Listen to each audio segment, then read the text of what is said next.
5. Un parecido extraordinario. Una tarde llegó de Graz el hijo del restaurador de arte, un joven de rostro serio y tez oscura. En su carreta tirada por un caballo traía 2 grandes guacales que contenían una cantidad de cuadros. Graz quedaba a 10 leguas de distancia, y cada vez que alguien llegaba de esa pequeña ciudad, nuestra capital, todos salíamos a recibirlo para ver qué noticias traía. La llegada de cualquier persona a un lugar tan aislado como el nuestro fue motivo de celebración. El joven colocó los guacales en el atrio del castillo mientras los sirvientes lo llevaron a cenar. Más tarde, acompañado de unos ayudantes, y con martillo, burril y destornillador en las manos, se reunió con nosotros en el atrio donde nos habíamos citado para ver el contenido de esas 2 grandes cajas de madera en el momento en que fueran abiertas. Carmila se sentó para observar, evidentemente sin mucho interés, cuando, uno tras otro, sacaban a la luz los viejos cuadros, casi todos retratos, que habían sido restaurados. Mi madre descendía de una vieja familia de la nobleza húngara y la mayoría de estos cuadros, destinados a ocupar sus antiguos puestos en las paredes de nuestro castillo, fueron herencia de ella.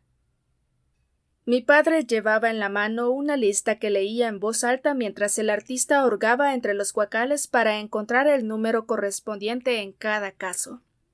Dudo que las pinturas hayan sido muy buenas, pero ciertamente eran muy viejas, y algunas muy curiosas. Tenían un especial mérito para mí, pues las estaba viendo por primera vez, ya que, antes de que fueran limpiadas y restauradas, el polvo y la pátina de los siglos la habían dejado en un estado tan lamentable que era imposible apreciarlas. Allá puedes ver un óleo que estaba esperando, dijo mi padre. En una esquina, allá arriba, está el nombre. Si no estoy mal, dice Marcia Karnstein, y la fecha 1698. Tenía ganas de ver cómo había quedado. Yo me acordaba del cuadro. Era bastante pequeño, de unos 15 centímetros aproximadamente. Cuadro sin marco. Pero era tan viejo y había estado siempre tan cubierto de mugre, que nunca pude verlo bien. Ahora el joven restaurador lo presentó con evidente orgullo. Era hermoso, asombroso, parecía vivo. Era la auténtica imagen y semejanza de Carmila. Carmila querida, es un milagro. Aquí estás tú, sonriendo, a punto de hablar, en este cuadro. ¿No te parece hermoso, papá? Mira, hasta tiene el pequeño lunar en el cuello. Mi padre se rió y dijo: de verdad, el parecido es formidable. Pero, para mi sorpresa, no le dio importancia y siguió hablando con el restaurador, quien tenía mucho de artista, y mantuvo una conversación inteligente con mi padre acerca de los retratos y otras obras que su trabajo acababa de revelar con toda su luz y color. Mientras tanto, yo me entregué a la contemplación del retrato, maravillándome ante lo que era, sin duda, la cara misma de Carmila. Papá, ¿me permites colgar este cuadro en mi alcoba?, le pregunté. Por supuesto, hija, me contestó sonriendo. Me alegra que lo encuentres tan parecido a Carmila. Tal vez tengas razón. En tal caso, el cuadro es aún más hermoso de lo que yo creía. La bella joven no reaccionó ante este piropo. Actuó como si no lo hubiera escuchado. Estaba medio recostada en una silla y me contemplaba, sus ojos mirándome por debajo de sus largas pestañas. Luego sonrió como si estuviera en una especie de éxtasis. Y ahora, le dije, uno puede ver nítidamente el nombre en la esquina del cuadro. Parece escrito en oro. No es Marcia. El nombre es Mircala, condesa de Karnstein. Lleva puesta una pequeña corona, y abajo dice antes de Cristo 1698. Yo soy descendiente de los Karnstein, es decir, lo era mi mamá. Yo también. dijo ella lánguidamente. Es un linaje muy antiguo. ¿Aún viven algunos de la familia Karnstein? Ninguno que lleve el nombre, creo. Me dicen que la familia se arruinó en unas guerras civiles hace mucho tiempo. Las ruinas del castillo están cerca de aquí, a unos 5 kilómetros. Qué interesante, comentó, y cambiando de tema, dijo: Pero mira la belleza de esta noche de luna. Miró por la puerta principal, que estaba medio abierta. ¿Por qué no paseamos por el patio?, propuso, y miramos cómo se ve la carretera y el río. Me recuerda la noche que tú llegaste, le dije. Ella suspiró sonriendo. Se levantó, y las dos, cada una con un brazo alrededor de la cintura de la otra, caminamos por el adoquinado. En silencio, lentamente, nos acercamos al puente levadizo para contemplar el bello paisaje.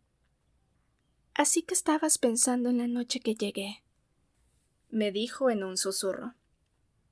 ¿Estás contenta de que yo esté aquí? Encantada, mi querida Carmila, contesté. Y pediste que te dejaran el cuadro que se parece a mí, para colgarlo en tu alcoba, murmuró con un suspiro, apretando su brazo alrededor de mi cintura y descansando su bella cabeza sobre mi hombro. ¿Cómo eres de romántica, Carmila?, le dije. El día que me cuentes tu vida, estoy segura de que será la historia de un gran romance. Me besó en silencio. Estoy segura que has estado enamorada, Carmila. En este mismo momento, debe haber algún amor en tu corazón. Jamás me he enamorado de nadie, susurró, y no me voy a enamorar nunca, a no ser que sea de ti. Cómo se veía de bella a la luz de la luna, con una expresión a la vez tímida y extraña. Escondió su rostro entre mis cabellos y mi cuello, emitiendo suspiros tumultuosos que parecían sollozos, y tomó mi mano en la suya, que estaba temblando. Su suave mejilla calentaba la mía. Querida, querida, murmuró, yo vivo en ti, y tú morirás por mí. Te amo tanto. Me distancié de ella, asustada.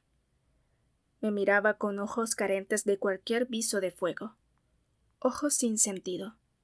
Su rostro pálido en extremo reflejaba una enorme apatía. ¿No tienes frío, querida?, preguntó con voz somnolienta.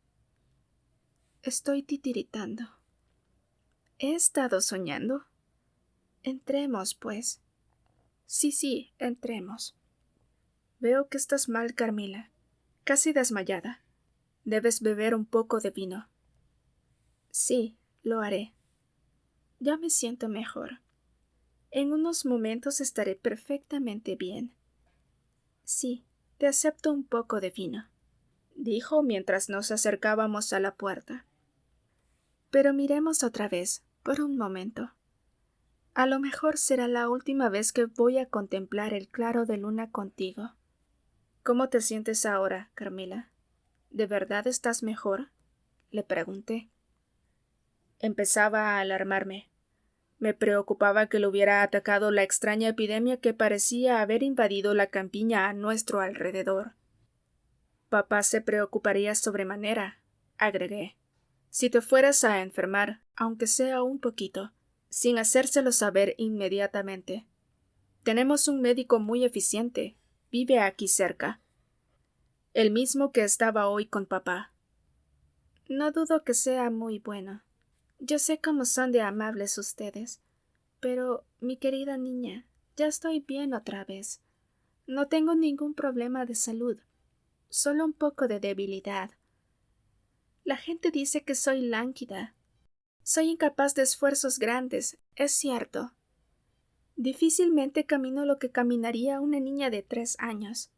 Y de vez en cuando, lo poco de fortaleza que tengo me falla, y me vuelvo como me acabas de ver. Pero me recupero fácilmente. En un instante soy otra vez yo. ¿No ves cómo me recuperé? Y era cierto. Se había recuperado. Seguimos charlando un largo rato. ella muy animada. Y el resto de la noche pasó sin que ella volviera a repetir esas expresiones de enamoramiento.